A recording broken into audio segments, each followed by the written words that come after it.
प्रधानमंत्री मोदी की पूर्णिया यात्रा को लेकर केंद्रीय मंत्री चिराग पासवान ने कहा है, यह चुनाव का समय है, इसलिए सत्ताधारी और विपक्षी दल अपने अपने विचार रखेंगे।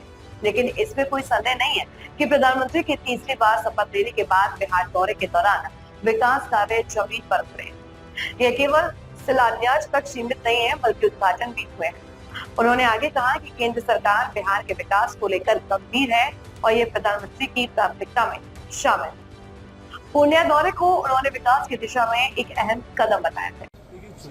समय है, सत्ता पक्ष विपक्ष अपनी अपनी बातों को रखेगा। इस बात में कहीं कोई दो राय नहीं है कि जिस तरीके से बिहार में प्रधानमंत्री जी के तीसरी बार प्रधानमंत्री पद की शपथ लेने के बाद एक के बाद एक विकास की बड़ी परियोजनाओं को धरातल पर उतारा गया है, जिसमें सिर्फ शिलान्यास ही नहीं, उद्घाटन भी उसमें शामिल हैं। आप पटना का ही एयरपोर्ट देख लीजिए, जहाँ पे हम लोग खड़े हैं।